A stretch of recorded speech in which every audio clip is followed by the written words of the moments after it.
हार्दिक स्वागत है। अपन जो डिस्कस कर रहे हैं वो फ्लोरेंस सीरीज, और फ्लोरेंस सीरीज कंप्लीटली किसके ऊपर बेस्ड है? नर्सिंग ऑफिसर, जिसके अंदर नॉर्थेड हो गया, सीएचओ हो गया, ईएसआईसी हो गया, आरआरबी हो गया, जितने भी स्टेट्स के नर्सिंग ऑफिसर है उनके एग्जाम और नर्सिंग एप्टीट्यूड के जितने भी क्वेश्चन आते हैं उन सभी तमाम क्वेश्चन को यहाँ पे अपन डील करने वाले हैं, डिस्कस करने वाले हैं। यहाँ पे अपने जो क्वेश्चन रहने वाले हैं वो बिल्कुल बेसिक से बेसिक और इंपॉर्टेंट से इंपॉर्टेंट, और अपन बोल सकते हैं कि ऐसे क्वेश्चंस को डील करेंगे जो डायरेक्ट आपके किसी भी अपकमिंग एग्जाम में आ सकते हैं बच्चों। तो good evening to all my dear students, यहाँ पे बिल्कुल गुड इवनिंग टू ऑल आप सभी को, बिल्कुल क्लास के अंदर आप सभी का स्वागत है। और एक बार आप सभी इस लिंक को शेयर जरूर करें, जिससे क्या होगा, तमाम वो बच्चे जो रियल में नर्सिंग ऑफिसर या नर्सिंग के अंदर अपना कुछ कीर्तिमान हासिल करना चाहते हैं तो उन तक ये जो है वो वीडियो लिंक जरूर है वो जरूर पहुंचे। बिल्कुल yes, good evening to all.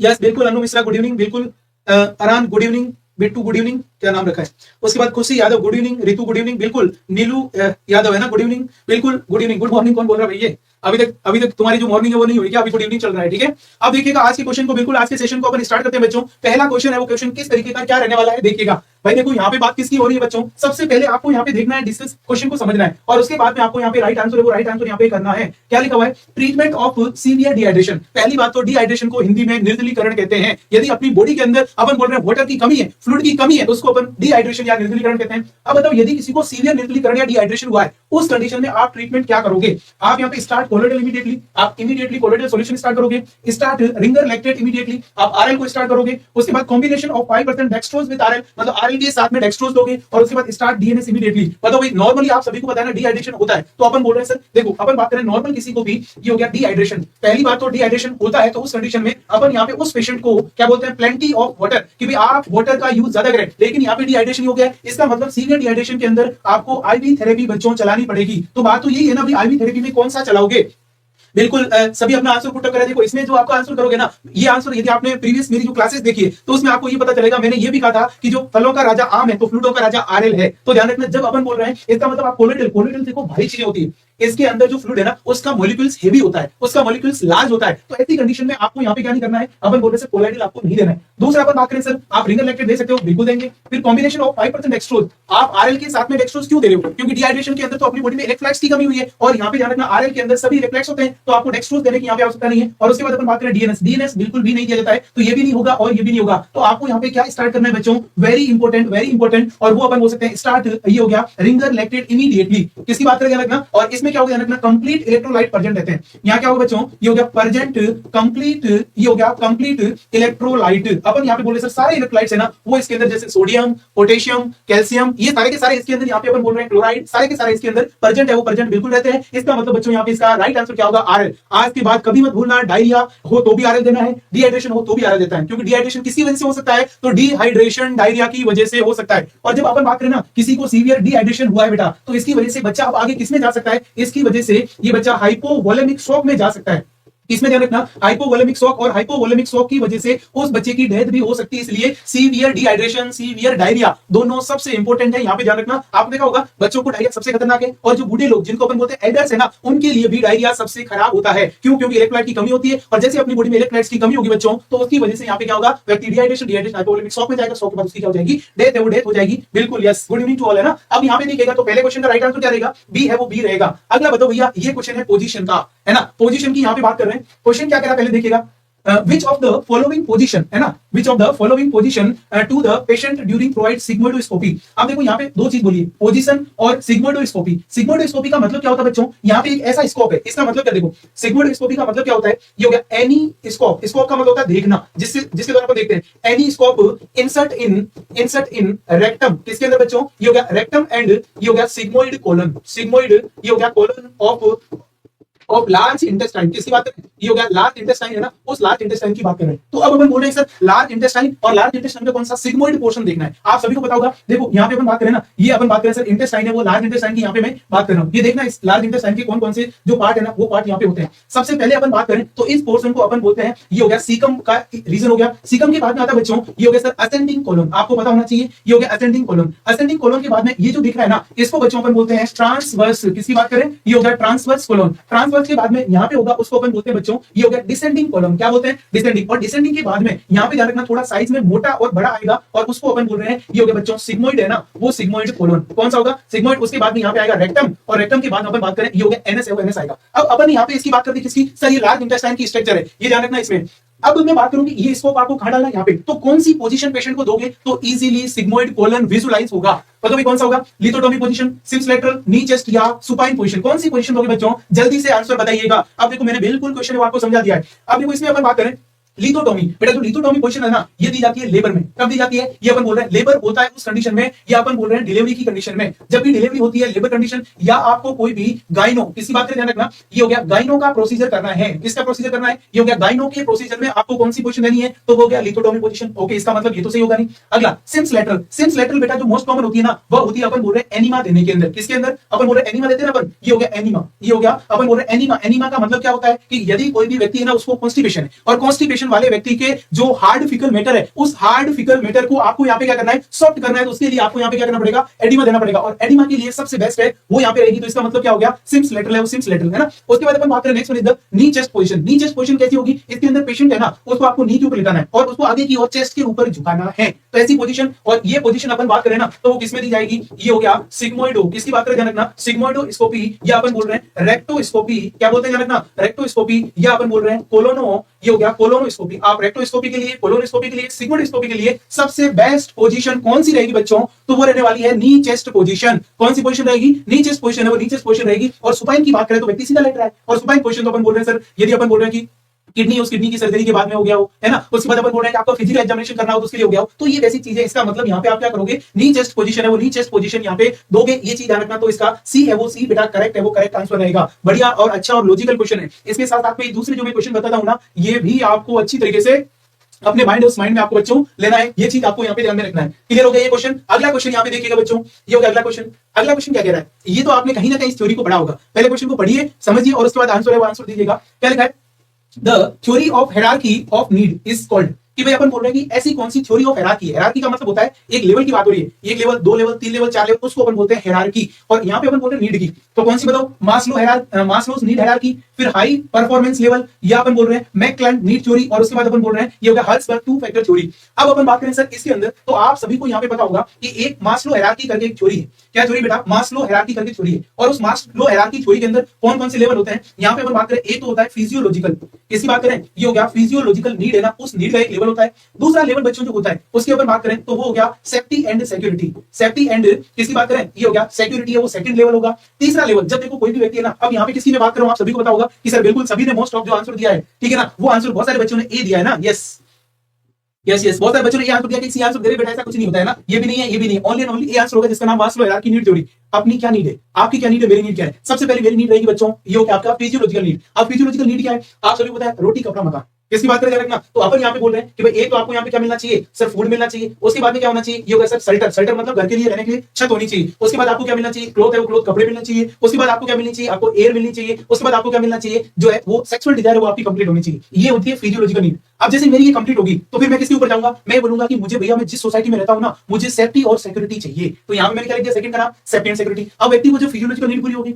उसके बाद सेफ्टी एंड सिक्योरिटी मिली, फिर मुझे चाहिए प्यार। क्या चीज रखना, मुझे प्यार है, प्यार चाहिए, उसको अपन बोलते हैं लव एंड बिलोंगिंगनेस, है ना, बिलोंगिंग, ये होगा लव एंड बिलोंगिंगनेस। बिलोंगिंगनेस का मतलब होता है अपनत्व, है ना, और लव का मतलब होता है प्यार। सबको लव चाहिए, ये दोनों पूरी हो तो चाहिए, ये दोनों पूरी नहीं, लव याद नहीं आता, पहले रोटी याद आती है ना। और जब ये अच्छा चल रहा होता है, ये भी अच्छा चल रहा होता है, आप बोल रहे हो मेरा लेवल है, ठीक है, अब फिर मिलेगा लव। फिर जब आपके पास में, जब आपको क्या है, फिजियोलॉजिकल नीड पूरी है, फिर आपकी सेफ्टी एंड सिक्योरिटी पूरी है, फिर आपको प्यार भी मिल गया। अब आप बोलोगे नहीं यार मेरे पास प्यार भी है, लेकिन मेरे पास मुझे इज्जत चाहिए। क्या चीज है, अपन बोल रहे हैं आपको रेस्पेक्ट चाहिए। इसका मतलब यहाँ पे मिलेगा। नेक्स्ट जो आपका लेवल आएगा उसमें क्या होगा ध्यान रखना, ये होगा सर सेल्फ एस्टीम है ना, वो एस्टीम। अब आपको क्या चाहिए कि मुझे इज्जत होनी चाहिए, मेरे पास सब कुछ है, पैसा है, ठीक है ना, मेरे पास सेफ्टी सिक्योरिटी है, मेरे पास गर्लफ्रेंड है, ठीक है, लेकिन अब मुझे क्या चीज ध्यान रखना, सेल्फ एस्टीम है, मुझे रेस्पेक्ट चाहिए, ये तो मेरे पास है। अब रेस्पेक्ट उसको मिल गई, उसके बाद में ध्यान रखना सेल्फ एस्टीम के बाद में, इसके बाद में नेक्स्ट आता है, इसमें उसको अपन बोलते हैं, ये हो गया सेल्फ एक्चुअलाइजेशन। ये हो गया एक्चुअलाइजेशन, है ना। और सेल्फ एक्चुअलाइजेशन का मतलब क्या होता है, इसका मतलब ये होता है आत्म संतुष्टि, कि मुझे जीवन में करना था, मेरे पास सब कुछ है, मुझे जीवन में जो करना था मैंने कर दिया, अब मुझे कुछ भी नहीं चाहिए। यदि अपनी ऐसी इच्छा हो जाए, मुझे कुछ भी नहीं चाहिए, मैंने सब कुछ कर लिया, मेरे पास सब कुछ है, और वो फिर सभी चीजों को मोह माया समझने लगता है।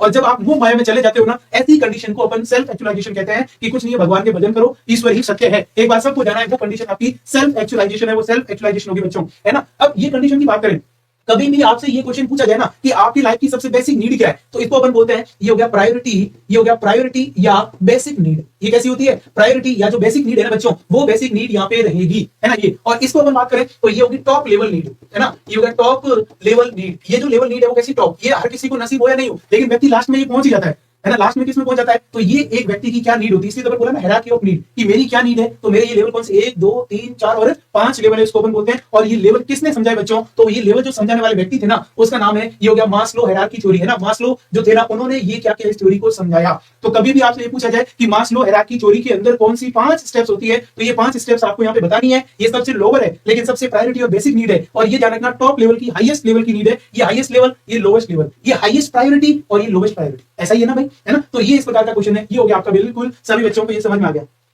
ठीक है। यस, तो ये अपन यहाँ पे क्या कर सकते हैं, बोल सकते हैं ये हो गया आपका मास्लो हायरार्की। अगला आ जाओ भैया, ये देखो। अब अगला जो क्वेश्चन है वो तो बहुत सिंपल है। ये बोल रहा है the anterior fontanelle in children close. देखो यहाँ पे अपन बात करें ना, जैसे बच्चा पैदा होता है तो उसके बॉडी में, उसके जो सिर है ना, उसके अंदर 2 फंटानेल होते हैं, एक यहाँ पे होता है और एक अपन बोल रहे हैं पीछे होता है। कितने फंटानेल होते हैं, अपन यहाँ पे बात करें ना, ये किसका है, अपन बात करें क्या हो गया, ये जनरली अपन बात करें सर ये किसका है, इसमें एक फंटानेल तो यहाँ होगा और एक फंटानेल अपन बोल रहे हैं सर यहाँ होगा, है ना। इस तरीके से अपन यहाँ पे बोल सकते हैं। तो इन्होंने पूछा कि इसको फंटानेल को अपन बोलते हैं सर, ये हो गया एंटीरियर, इसको अपन एंटीरियर बोलते हैं, और इसको अपन बोलते हैं पोस्टीरियर। जब बच्चा पैदा होता है उसके सिर में 2 फंटानेल होते हैं। अब ये बोल रहा है कि ये फंटानेल आपका कब क्लोज होता है और ये कब क्लोज होता है। अब क्वेश्चन तो आपका किसका पूछा है, एंटीरियर का, तब आपको एंटीरियर बताना है। अब क्लोज कब होगा, 1.5 ईयर, ये बोल रहा है कि भैया 1.5 ईयर, 1.5 साल के अंदर कंप्लीट होगा। 1.5 मंथ, ये बोल रहा है कि 1.5 मंथ के अंदर कंप्लीट होगा, ये हो गया 1.5 मंथ। और फिर आता है जाना 3 वीक के अंदर, और फिर आता है 1 मंथ एगो। अब मैं बात करूं ना इसके अंदर बच्चों, यहाँ पे बेसिक चीज है, जो एंटीरियर फंटानेल्स होता है ना, ये एंटीरियर फंटानेल्स जो है, इस एंटीरियर फंटानेल्स को क्लोज होने में टाइम लगता है। और इसमें कितना टाइम लगता है, अपन यहाँ पे बोल सकते हैं सर, इसमें जो टाइम लगता है ना, वो 12 से लगाकर 18 महीने लगता है। कितनी बात करें, और 12 से 18 महीने मतलब क्या हो गया, 1.5 ईयर है वो लगने वाला है। और जो पोस्टीरियर है उसको कितना लगता है, उसको अपन बोलते हैं सर 6 to 8 वीक लगता है, सप्ताह। और 6 to 8 वीक का मतलब क्या हो गया, यहाँ पे अपन बोल सकते हैं बच्चों, ये हो गया 1.5 मंथ, मतलब अपन बोल सकते हैं सर जो 1.5 मंथ है ना, वो 1.5 मंथ। तो इसका मतलब एंटीरियर फंटानेल 1.5 साल में बंद होता है, और पोस्टीरियर फंटानेल 1.5 मंथ में क्या होता है, क्लोज है, वो क्लोज होता है ना। ये चीज आपको यहाँ पे ध्यान रखनी है, इसलिए सिंपल सा क्वेश्चन है, वो क्वेश्चन आपका पूछा है। और इसको अपन यहाँ पे क्या बोल सकते हैं सर, ये हो गया आपका 1.5 ईयर ऑफ एज, बिल्कुल सही है, वो सही आंसर आपका यहाँ पे रहने वाला है, ठीक है। ये अपन बोल रहे हैं एंटीरियर जो फंटानेल, एक जो है ना आगे क्वेश्चन आएगा उसमें पूरे फंटानेल्स बॉडी के कहां किस किस तरीके से रहते हैं, उनको भी अपन यहाँ पे पढ़ने वाले हैं, डिस्कस करने वाले हैं। अगला क्वेश्चन अच्छा क्वेश्चन है, बेसिक क्वेश्चन है ना, आपके किसी भी एग्जाम में आ सकता है। देखिएगा, the coverage of the population by primary health centre in plain area. ये बोल रहा है कि जो पीएससी होता है ना बेटा, वह पीएससी आपने जिसको हम बोलते हैं प्राथमिक स्वास्थ्य केंद्र, किसके नाम से जानते हैं, प्राथमिक स्वास्थ्य केंद्र। बिल्कुल दीपेंद्र नमस्ते। ये अपन बोल रहे प्राथमिक स्वास्थ्य केंद्र, और प्राथमिक स्वास्थ्य केंद्र की कितनी अपन बोल रहे हैं कि यहाँ पे पॉपुलेशन पे 1 बनाया जाएगा। मैं यहाँ पे बात करूं, ये हो गया 5000, 20000, 30000, और अपन बोल रहे हैं ये हो गया 40000। मैं जनरली बात करूं, ये हो गया पीएससी। किसकी बात करें बेटा, ये हो गया पीएससी। और जो पीएससी है ना, उसकी अपन बात करें सर, वो होती है 20000 से लगाकर कितना हो गया, ये अपन बोल रहे हैं सर 30000 उसकी पॉपुलेशन, वो पॉपुलेशन यहाँ पे रहेगी कितनी, 20 से 30। अब अपन बोल रहे हैं 20000 किसमें, ऐसे एरिया जिसको अपन बोल रहे हैं हिली एरिया, हिली या ट्राइबल एरिया। किसकी बात करें, आप देखा होगा हिली एरिया, पहाड़ी एरिया, ट्राइबल एरिया, उसमें पीएससी कम पॉपुलेशन पे बनाई जाती है। अब आप बोलो सर कम पॉपुलेशन पे क्यों बनाई जाती है, इसलिए बनाई जाती है क्योंकि वहां पे जो अपन बोल रहे हैं ना कि जो लोग है वो लोग भी क्या होंगे, दूर दूर रहेंगे पहाड़ों में। और दूसरी अपन बात करें प्लेन एरिया, प्लेन का मतलब क्या हो गया, मैदानी एरिया। तो प्लेन एरिया में पीएससी आप कितने पे बनाओगे, तो वो आप 30000 की पॉपुलेशन पे बनाओगे। कितने पे ध्यान रखना, 30000, उस 30000 की पॉपुलेशन पे बनाओगे। इसका मतलब यहाँ पे मैं क्या बोल सकता हूँ, इन्होंने क्या पूछा, पीएससी प्लेन एरिया में कब बनेगी। तो आपके हिसाब से बताओ भाई क्या आंसर है, वो क्या आंसर सही जाना चाहिए। अब मैंने दोनों यहाँ पे बता दिए, तो यहाँ पे आंसर क्या जाएगा, सी है, वो सी सही जाएगा, बिल्कुल सही आंसर है बेटा। ये जो पीएससी है ना, इस पीएससी की मैं बात करूँ ना, इस पीएससी के ऊपर कौन बैठता है, यहाँ पे देखो, यहाँ पे डॉक्टर है ना, वो डॉक्टर बैठता है, क्या बैठता है, डॉक्टर। और डॉक्टर यहाँ पे जो प्राइमरी हेल्थ केयर जो सर्विसेज है, जिसको अपन बोलते हैं प्राइमरी, ये हो गया health care, primary health care provide, जो अपनी बेसिक नीड होती है ना, नॉर्मली जो अपन डॉक्टर के साथ में पहला कांटेक्ट करते हैं ना, वो बेटा पीएससी के ऊपर करते हैं।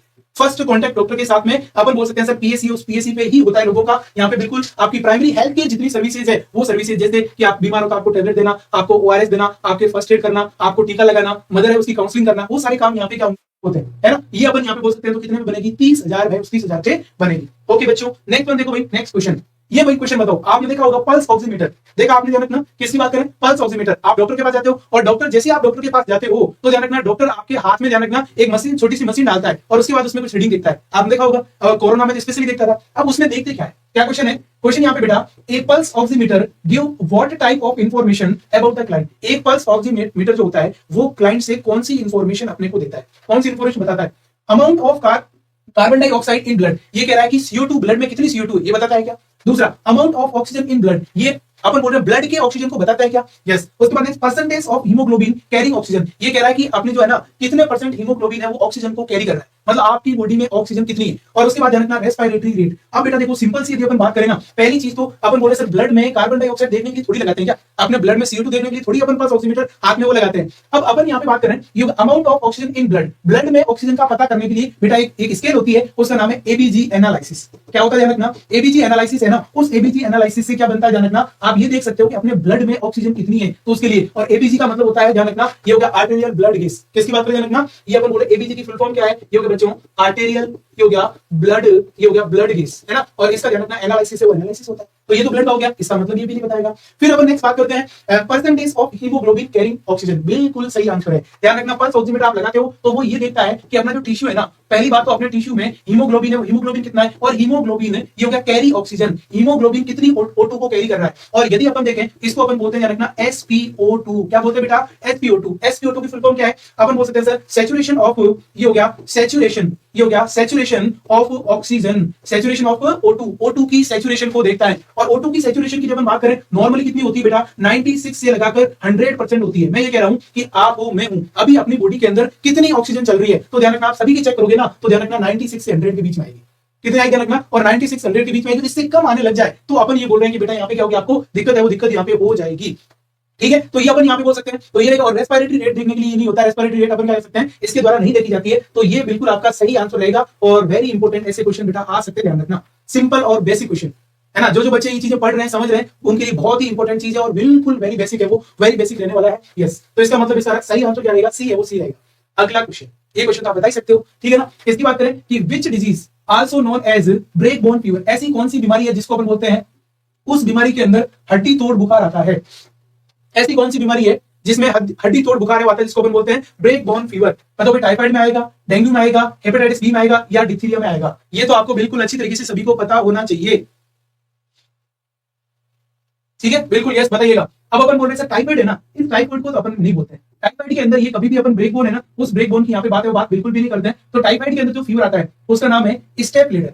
क्या नाम है बेटा, ये हो गया स्टेप लेडर फीवर। ये ध्यान रखना, स्टेप लेडर फीवर किसमें आता है, टाइफाइड में आता है। डेंगू के अंदर जो फीवर आता है ना, वो फीवर कैसा होता है, ये हो गया बेटा, ये हो गया ब्रेक बोन फीवर। और ब्रेक बोन फीवर क्यों कहते हैं बेटा इसको, और इसी को अपन बोलते हैं हाई ग्रेड फीवर। इसके अंदर कैसा आएगा, ये अपन बोल रहे हैं हाई ग्रेड फीवर है ना, वो हाई ग्रेड फीवर आएगा। और हाई ग्रेड फीवर मतलब फीवर 103, 104, 105 इस तरीके का फीवर यहाँ पे आएगा। इसलिए इसमें बोल रहे हैं हेपेटाइटिस बी है ना, इसमें इस तरीके कोई चीज नहीं होती है। और डिप्थीरिया के अंदर भी अपन नहीं बोल सकते। तो ये बोल रहे हैं इसका मतलब टाइफाइड भी नहीं होगा, ये भी नहीं होगा, ये भी नहीं होगा। हड्डी तोड़ बुखार तो भैया डेंगू के अंदर आता है। आप सभी को पता है सर ये डेंगू क्या है, डेंगू बेटा एक वेक्टर जनित बीमारी है। इसकी बोले ध्यान रखना, ये हो गया वेक्टर बोर्न डिजीज है। कैसी बीमारी है, वाहक से होने वाली। अब अपन बोल रहे हैं इसका वेक्टर कौन है, तो बेटा इसका वेक्टर है, उसका नाम है मच्छर। क्या नाम है ध्यान रखना, ये हो गया मॉस्किटोज। और उस मच्छर का नाम क्या है बेटा, एडीज है ना। मच्छर का नाम क्या है, ये हो गया एडीज मॉस्किटोज। मच्छर का नाम क्या है, एडीज मच्छर। ये ध्यान रखना एडीज मॉस्किटोज। और ये एडीज मॉस्किटोज है ना, इसके अंदर क्या होता है, डेंगू वायरस। कौन सा होता है ध्यान रखना, डेंगू। ये हो गया डेंगू वायरस है, वो डेंगू वायरस होता है। इसी के अंदर ध्यान रखना फ्लेवी वायरस है ना, वो फ्लेवी वायरस होता है। ये ध्यान रखना। तो अपन बोल रहे हैं डेंगू वायरस, फ्लेवी वायरस, ये अपनी बॉडी में छोड़ देता है और अपने को डेंगू हो जाता है। ध्यान रखना डेंगू इतनी खतरनाक बीमारी है ना, जब कभी भी मैं आप सभी बच्चों को एक ही सजेशन दूंगा, जब कभी भी किसी को डेंगू होता है ना, उसको कभी हल्के में मत लेना, क्योंकि बेटा डेंगू का कोई ट्रीटमेंट ही नहीं है। डेंगू का एक ही ध्यान रखना, आप जल्दी ट्रीटमेंट लो, सबसे ज्यादा पानी पिए, और जो अपनी बॉडी है उस बॉडी को आप डिक्रीज मत होने दो। और इस फीवर को आपको गायब करना है। दिन के अंदर 3, 4, 5 जो डोलो खानी पड़े आप खाओ, लेकिन आपको फीवर जाना चाहिए। बहुत सारे ऐसे लोग हैं रखना जिनकी डेंगू की वजह से डेथ होती है। और आप सभी को पता है जो डेंगू है ना, इस डेंगू के अंदर क्या होता है मुझे बताओ। इसके अंदर अपन बोल रहे हैं प्लेटलेट्स है ना, इस प्लेटलेट्स की यहाँ पे कमी होती है। क्या होती है रखना, प्लेटलेट्स है वो डिक्रीज होगी। और बेटा प्लेटलेट डिक्रीज होगी, इसका मतलब यहाँ पे क्या होगा, यहाँ पे अपन बोल रहे हैं ब्लीडिंग की संभावना रहेगी। क्या होगा, ब्लीडिंग की। और यदि ध्यान रखना इंटरनल ब्लीडिंग होगी ना, ये अपन बोल सकते हैं इंटरनल ब्लीडिंग। और यदि इंटरनल ब्लीडिंग होगी, मैं कह रहा हूं सर में ब्लीडिंग हो गई, क्या करोगे, बेहोश हो जाओगे, मर जाओगे, ठीक है ना। तो ये अपन यहाँ पे बोल रहे हैं प्लेटलेट्स। दूसरा क्या होता है, इसमें पानी की कमी हो जाती है, अपनी बॉडी में फ्लूइड नहीं रहता है। तो यहाँ पे ध्यान रखना, इसमें अपन बोल रहे हैं। दूसरा इसमें क्या होगा, अपन बोल रहे हैं यहाँ पे जो अपन बोल रहे हैं हाइपोवोलेमिया हो जाता है। क्या होता है बेटा, हाइपोवोलेमिया है ना, वो हाइपोवोलेमिया देखने को मिलता है। ये अपन बात करें डेंगू, डेंगू का कोई ट्रीटमेंट नहीं। दूसरा अपन एक डेंगू का साथी है, उसका नाम अपन बोल रहे हैं बेटा, ये हो गया मलेरिया। किसकी बात करें, मलेरिया। अपन यहाँ पे बात करें सर मलेरिया का इलाज है क्या, डेंगू का तुम्हें बोलो इलाज ही नहीं है। मलेरिया का तो इलाज है, लेकिन लवेरिया का इलाज नहीं है, ध्यान रखना, ठीक है। अब मैं बात करूं जो मलेरिया है, इस मलेरिया का जो वेक्टर है वो भी एक मच्छर है। और उस मच्छर का नाम क्या ध्यान रखना, ये हो गया फीमेल। किसकी बात करें ध्यान रखना, फीमेल। ये हो गया एनाप्लीज है ना, उस एनाप्लीज मॉस्किटोज। क्या होता है ध्यान रखना, फीमेल एनाप्लीज मॉस्किटोज जो बेटा है वो होता है। और इसके बाद में इसका जो अपन बोल रहे हैं प्लाज्म, इसका जो पैरासाइट्स है उसका नाम क्या है, ये हो गया प्लाज्मोडियम। किसकी बात करें, प्लाज्मोडियम पैरासाइट्स है ना, उस पैरासाइट्स की अपन बात करें। ये किसके अंदर होता है, मलेरिया के अंदर होता है, ठीक है ना। मलेरिया की आप क्यूनिन, क्लोरोक्विनिन, ट्रिमाक्यूनिन, ये सारी जो टैबलेट्स है वो टैबलेट्स अपन यहाँ पे दे सकते हैं। ये अपन बोल रहे हैं बिल्कुल क्लोरामफेनिकोल मलेरिया में नहीं देते बेटा, मारने का विचार है क्या? क्लोरामफेनिकोल टाइफाइड में अलग चीज में देते हैं ना, तो इसमें कभी इसमें ध्यान रखना अपन क्लोरोक्विनिन, क्यूनिन, प्रोमाक्यूनिन ऐसी जो टैबलेट है, आर्टिसोनेट, ये जो टैबलेट्स इसमें दी जाती है मलेरिया के अंदर, है ना, ये अपन। और मलेरिया का जो आप सभी को बताओ बच्चा, जो बुखार है ना, बुखार मलेरिया का कैसा आता है, इसमें आपने देखा होगा पहले ध्यान रखना सर्दी लगती है, पहले आती है कोल्ड स्टेज, पहले आपको सर्दी लगेगी, उसके बाद फिर अपन आती है हॉट स्टेज, फिर आपको गर्मी लगेगी, और उसके बाद लास्ट आती है स्वेटिंग स्टेज, फिर आपको पसीना आएगा। ये जो है ना वो फीवर आने का तरीका रहता है किसके अंदर? मलेरिया, उस मलेरिया के अंदर। और इंडिया के अंदर जो ये मच्छर है ना, ये इस मादा है ना प्लीज, वैसे तो मलेरिया के जो प्लाज्मोडियम है वो 4 प्रकार के, कौन कौन से अपन बोल सकते हैं? ये हो गया आपका plasmodium vivax, plasmodium falciparum, plasmodium malariae और प्लाज्मोडियम ओवे। लेकिन इंडिया के मच्छरों की इतनी औकात नहीं है कि वो चारों कोर्स कर सके, वो only and only 2 he strain है वो आती है, एक का नाम है प्लाज्मोडियम वाइवेक्स। इसके द्वारा अपन क्या बोल सकते हैं? यहाँ पे देखो बच्चों, इसके द्वारा अपन बोल सकते हैं सर, एक हो गया प्लाज्मोडियम वाइवेक्स और दूसरे का नाम है प्लाज्मोडियम, ये हो गया फाल्सीफेरम। क्या नाम है? फाल्सीफेरम। ये 2 ही सबसे अधिक इंडिया के अंदर होता है। लेकिन ध्यान रखना, ये हो गया ना, इसको अपन बोलते हैं बेटा सेरिब्रल मलेरिया, कि भैया मलेरिया आपके माथे में चढ़ गया, और मलेरिया माथे में चढ़ गया मतलब आपका माथा चढ़ जाएगा, और माथा चढ़ जाएगा तो फिर आपकी टिकट कट ट्रीटमेंट करना बहुत ही नेसेसरी है। ये चीज आपको यहाँ पे ध्यान रखना है। तो ये अपन बात कर रहे हैं, है ना, ये इतनी सारी चीजें अपन मलेरिया की देखी, इसके आगे भी अपने पास मौका मिलेगा तो देखेंगे। और मलेरिया के ट्रीटमेंट में यदि आपसे पूछा जाए मलेरिया हो गया, ड्रग ऑफ चॉइस क्या है, तो उस ड्रग ऑफ चॉइस का नाम क्या होगा बेटा? ये हो गया क्लोरोक्विनिन। क्या नाम है? ये हो गया क्लोरोक्विनिन दवाई है, वो दवाई आपको देनी है, ये ध्यान रखना। क्लोरोक्विनिन आप टैबलेट दीजिएगा, इसकी ड्रग ऑफ चॉइस रहेगी। ये अपन बात करें इस क्वेश्चन का आंसर क्या होगा बच्चों? डेंगू है, वो डेंगू यहाँ पे हो गया। अगला देखो भैया, नेक्स्ट वन अपन बात करें breast milk store in refrigerator. बताओ भाई, ब्रेस्ट मिल्क को रेफ्रिजरेटर में, अपन बोल रहे हैं मां का दूध निकाला, और निकालने के बाद में आप कहां पे रखोगे? रेफ्रिजरेटर में। कितने टाइम तक आप स्टोर करके रखोगे? बताओ भाई, आप 4 घंटे तक स्टोर करके रख सकते हो, 8 घंटे स्टोर करके रख सकते हो, 12 घंटे स्टोर करके रख सकते हो, या अपन बोल रहे हैं 24 घंटे स्टोर करके रख सकते हैं। बिल्कुल फास्ट टू फास्ट सभी जो है वो कमेंट करके यहाँ पे बताइएगा। इसमें देखो, आप रेफ्रिजरेटर में, फ्रिज में, रेफ्रिजरेटर का मतलब समझते हो ना, अपने घर का जो फ्रिज है ना उसको रेफ्रिजरेटर मान लो आप, तो ये ना, इसमें अपन बात करें तो देखो 4 ओवरली, 8 ओवरली, अपन मान रहे हैं 12 ओवरली और या 24 ओवरली। बताओ भाई कौन सा होगा? इसमें अपन यहाँ पे बात करें सर 24 ओवर्स है ना, वो भी अपन नहीं रख सकते। ठीक है, हाईएस्ट कितना रख सकते हैं? तो ध्यान रखना 2 दिन रख सकते हैं। कितना रख सकते हैं? 2 दिन हाईएस्ट रख सकते हैं। बिल्कुल नहीं खराब होता है। 4 घंटे भी नहीं रख सकते, इसमें 8 घंटे। अपन यहाँ पे ध्यान रखना बेटा, बात करें ना तो वो 12 घंटे है, वो 12 घंटा अपन रख सकते हैं। कितना? ब्रेस्ट मिल्क है ना, मदर ब्रेस्ट मिल्क, आप कितने घंटे रख सकते हो? 12 घंटा रख सकते हो। इससे अधिक आप नहीं रख पाओगे बेटा, बिल्कुल। देखो 24 घंटे नहीं बेटा, ओनली 12 घंटे, 12 घंटे ही आप यहाँ पे जो है वो रख के आओगे। ठीक है, तो ये अपन यहाँ पे बोल सकते हैं। अगला क्वेश्चन, ये बताओ भैया, गाय हमारी माता है। अब अपन बोल रहे हैं हमें कुछ नहीं आता है, कभी बोलते थे ना तुम। अब अपन बात करें, ध्यान रखना, तो ट्रू अबाउट ये हो गया काउ मिल्क। अपन बोल रहे हैं सर काउ मिल्क के बारे में सही बातें बोलो, एक को छोड़ के। मतलब यहाँ पे 3 बातें काउ मिल्क की सही है, लेकिन एक नहीं है। पहला क्या बोल रहा है कि जो गाय का मिल्क होता है, ये हो गया cow milk contain 80% way protein not casein. ये बोल रहा है कि 80% केसिन होता है, 80% प्रोटीन होता है, लेकिन केसिन नहीं है। ये बात सत्य है क्या? दूसरा, cow milk has less carbohydrate than mother. ये बोल रहा है कि भैया जो काउ मिल्क है ना, गाय का दूध माँ के दूध से कम मीठा होता है। ये बात तो सही है, माँ का दूध तो सबसे अधिक मीठा होता है। तो ये बात तो आप मान लो इसको कि भाई सबसे अच्छा और सबसे मीठा दूध होता है मदर का, और मदर के बाद किसका होता है? ये हो गया काउ का, गाय का, है ना। उसके बाद देखिए नेक्स्ट लिखा हैज मोर। अपन बोल रहे हैं कि इसके अंदर ध्यान रखना कि K4 एंड अपन बोल रहे हैं इन्फेंट फॉर्मूला फीडिंग। अपन बोल रहे हैं कि भैया जो इन्फेंट फॉर्मूला फीडिंग के लिए जो अपन यूज करते हैं ना, कि वो सब्सटेंस सारे उसके अंदर सबसे अच्छे होते हैं। क्या ये बात सही है क्या? बिल्कुल सही बात है। उसके बाद has more protein than breast milk. ये बोल रहा है कि जो मदर मिल्क है ना, उस मदर मिल्क से अधिक प्रोटीन किसमें रहता है? इसमें रहता है। बिल्कुल सही बात है, मदर मिल्क से अधिक प्रोटीन रहता है। ये ध्यान रखना, फॉर्मूला फीडिंग है उसके लिए, मतलब मदर अपन ब्रेस्ट मिल्क पिलाते हैं। अब मैं कह रहा हूं मां के दूध ही नहीं आ रहा है, तो आप क्या करोगे? ध्यान रखना, काऊ का दूध लेके आओगे, पिलाओगे। सही बात है, सही बात है। तीसरा अपन बोल रहे हैं कि मां के दूध से मीठा होता है। बिल्कुल, अपन बोल रहे हैं मां के दूध से मीठा नहीं होता, मां का दूध मीठा होता है। ये बात सही है। इसका मतलब मैं बोल सकता हूं बेटा, इसमें सही आंसर क्या होगा? ए है ना, वो ए आंसर इसमें क्या जाएगा? सही। क्योंकि आपको यहाँ पे बेटा गलत ढूंढना था, आपको यहाँ पे सही नहीं, आपको यहाँ पे गलत है ना, उस गलत आंसर को आपको चूज करना था। तो इसमें अपन यहाँ पे बात कर रहे हैं, तो तीनों आंसर इसमें क्या रहेगा? सही है। ठीक है, तो ये अपन यहाँ पे बात कर रहे हैं, ये होगा आपका काऊ मिल्क के बारे में। अगला बताओ भैया, ये भी अच्छा क्वेश्चन है और नाइस क्वेश्चन। देखो इस क्वेश्चन को समझो और फिर आप यहाँ पे देखना। अपन बात करें the baby friendly hospital initiative, जिसको अपन बोलते हैं BFHI, इज नॉट, यहाँ पे नॉट को याद रखना, नॉट इनिशिएटिव। इन्होंने बोला कि जो BFHI एक प्रोग्राम है, उस प्रोग्राम में एक बात कौन सी नहीं है? 3 बात तो सही है। नॉट आती ध्यान रखना क्या होगा? एक गलत को ढूंढना है। यहाँ पे सबसे पहले लिखा ये हो गया एवरी 4 ओवरली ब्रेस्ट फीडिंग। ये बोल रहा है कि इसमें आपको प्रत्येक 4 घंटे में ब्रेस्ट फीडिंग करवानी है। ठीक है, फिर लिखा give breast feeding to infant within 4 over caesarean section. Yes, एक चीज याद रखना, वेरी इंपॉर्टेंट और सबसे अच्छा क्वेश्चन। अपन बोल रहे हैं, जैसे अपन बोल रहे हैं कि जो ब्रेस्ट फीडिंग है ना, देखना बेटा, ये अपन बोल रहे हैं breast feeding start. Breast feeding आपको स्टार्ट तो करनी, आप बच्चा पैदा होते ही ब्रेस्ट फीडिंग कब स्टार्ट करोगे? तो यदि मैं बात करूं बीडी का मतलब होता है बेटा वेजाइनल डिलीवरी। इसकी बात करें, ये हो गया वेजाइनल डिलीवरी, इसको शॉर्ट में बीडी कहते हैं। और बीडी हुई है तो आपको ध्यान रखना 30 मिनट के अंदर अंदर आपको क्या करना है? स्टार्ट है वो स्टार्ट करना है। और यदि किसी भी वुमन है ना, उसके ध्यान रखना, अपन बोले सर सिजेरियन, किसकी बात करें ध्यान रखना, ये अपन मैं बोल सकता हूं सर सिजेरियन है, वो सिजेरियन हुआ है और सिजेरियन सेक्शन हुआ है, तो उस कंडीशन में आपको ये हो गया विद इन 4 ओवर। किसकी बात करें? ये हो गया विद इन, आपको 4 घंटे के अंदर अंदर मां का दूध पिलाना है। ऑपरेशन के बाद में बच्चा ऑपरेशन से निकाला है तो 4 घंटे के अंदर अंदर उसको दूध पिलाओ। और यदि बच्चा नॉर्मली वेजाइनल डिलीवरी हुआ है तो आपको यहाँ पे 30 मिनट है ना, उस 30 मिनट में। तो ये बात तो बिल्कुल सही है।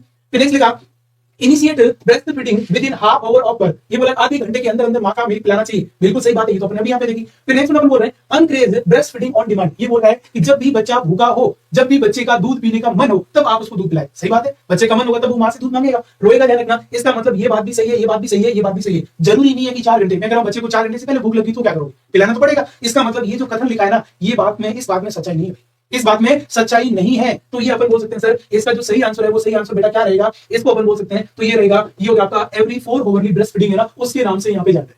किसके नाम से ध्यान रखना, एवरी 4 ओवरली। तो ये तीनों है, जो तीनों बात सही है, और एक बात यहाँ पे बेटा आपकी क्या रहेगी, गलत है, वो गलत रहेगी। ठीक बात है, चलो भाई ये बताओ अगला क्वेश्चन, ये तो आपके किसी की गलत नहीं होना चाहिए भाई। क्या लिखा बेटा क्वेश्चन में, the protective effect of breast milk are known as to associated, ये बोल रहा है कि जो ब्रेस्ट मिल्क है ना, इस मां के दूध के अंदर क्या चीज प्रेजेंट रहती है, बताओ भाई। आईजीएम एंटीबॉडी रहती है, लाइसोजाइम वो रहता है, उसके बाद मास्ट सेल वो रहती है, या आईजीए एंटीबॉडीज है ना, वो आईजीए एंटीबॉडीज रहती है। बताओ भाई कौन सा इसमें रहेगा। आप सभी को पता है कि भाई मदर जो मिल्क है ना, मां का जो दूध है ना, उस मां के दूध में सबसे अधिक मिलता है, ध्यान रखना, आईजीए एंटीबॉडी बेटा। और आईजीए एंटीबॉडी अपने क्या देती है सर, ये हमें लोकल इम्यूनिटी देता है। लोकल मतलब कि छोटे मोटे इन्फेक्शन को अपन खुद ही हैंडल कर ले, मां की आवश्यकता नहीं पड़े, अपनी बॉडी खुद ही हैंडल कर ले, इसलिए अपन बोल रहे हैं सर आईजीए। और आईजीए अपन बात करें ना, ये ध्यान रखना टिल 2 ईयर है ना, till 2 year by breast milk. और जब तक वो 2 साल का होगा तब तक उसको क्या मिलेगी, ध्यान रखना, ये अपन बोल रहे हैं सर ब्रेस्ट मिल्क है ना, उस ब्रेस्ट मिल्क से मिलेगी 2 साल तक। और 2 साल के बाद में अपन बोल रहे हैं आफ्टर 2 ईयर, और 2 साल के बाद में बेटा ये जो आईजीए है ना, ये हो गया आईजीए प्रेजेंट इन, कहां पे प्रेजेंट होगा बताओ, present in all body secretion. किसकी बात करें, ध्यान रखना, ऑल बॉडी सिक्रेशन, अपनी बॉडी के जितने भी सिक्रेशंस है ना, उन सिक्रेशंस में मौजूद रहेगा। और अपने को क्या देगा, ध्यान रखना, इसकी वजह से अपने को मिलेगी लोकल इम्यूनिटी, और लोकल इम्यूनिटी मिलेगी तो ध्यान रखना ये क्या करेगी, प्रोटेक्शन करेगी। अपने को किसका काम करेगी, प्रोटेक्शन, उस प्रोटेक्शन का काम करेगी। तो ये अपन यहाँ पे क्या बोल दिया बच्चों, अपन ने ये किसकी बात कर दी अपन ने, तो ये अपन बोल दिया सर ये हो गया आईजीए है, वो ब्रेस्ट मिल्क है, उस ब्रेस्ट मिल्क में रहता है। बिल्कुल सभी बच्चों ने, Birju D, Roshni D, Shalini D, Aditya D, बिल्कुल यामिनी। यूपी में कहां से बेटा पढ़ लेंगे, क्या करना यूपी में कहां से कहेंगे वो, ठीक है ना। उसके बाद अपन बात करें किरण, उसके बाद सिक्का गुप्ता डी, बिल्कुल यस है ना, ये ध्यान रखना। ये अपन बात करें कौन सा हो गया, ये हो गया आपका आईजीए रहेगा। ये लास्ट क्वेश्चन है, और इस क्वेश्चन का आंसर आपको कमेंट बॉक्स में देना है। क्वेश्चन क्या कह रहा है बेटा, यहां पे देखिएगा, क्वेश्चन ये कह रहा है कि जो कोकेन एब्यूजर या टैक्टाइल हेलुसिनेशन किसमें देखने को मिलता है। टैक्टाइल का मतलब क्या होता है पता है, कि मुझे ऐसा फील हो रहा है कि रात में मेरे बॉडी में कीड़े मकोड़े चल रहे हैं, ऐसा फील हो रहा है कि मेरी बॉडी में कीड़े मकोड़े चल रहे हैं, लेकिन रियल में नहीं चल रहे, मेरे वैसे ही फील हो रहा है। अब बताओ किसमें होगा, जो कोकेन खाते हैं, और जिनको कोकेन नहीं मिली उनमें होगा क्या, डायबिटीज वालों में होगा क्या, या अपन बोल रहे हैं जिनको साइकोसिस की बीमारी उनमें होगा क्या, या जिनमें न्यूरोसिस की बीमारी उनमें होगा। बताओ भाई इसमें क्या होगा, और इसके बारे में ध्यान रखना, जो हेलुसिनेशन क्या होता है, इल्यूजन क्या होता है, डिल्यूजन क्या होता है। कल मैं इन तीनों को बहुत अच्छी तरीके से यहाँ पे डिस्कस यहाँ पे करने वाले। अब ये आपको यहाँ पे बताना कि ऐसा कौन सा व्यक्ति जो उसको ऐसा महसूस होता है कि मेरी स्किन के नीचे कीड़े मकोड़े चल रहे हैं, लेकिन रियल में कीड़े मकोड़े नहीं है ना, तो है ही नहीं तो भी महसूस हो रहा है, ठीक है ना। तो ऐसी कंडीशन को क्या बोलेंगे, किसमें देखने को मिलेगा, बाकी मैं आपको यहाँ पे कल है वो कल सारी चीजें डिस्कस करने वाले। तो बच्चों आज के लिए अपना इतना ही रहेगा, कल अपन मिलते हैं नेक्स्ट क्लास में। तब तक के लिए thank you so much for joining this class, thank you everyone, all my loving dear student, thank you so much. और लास्ट में मैं आपको ये कहूंगा, लास्ट में मैं आपको क्या कहता हूं हमेशा, सीखोगे नहीं तो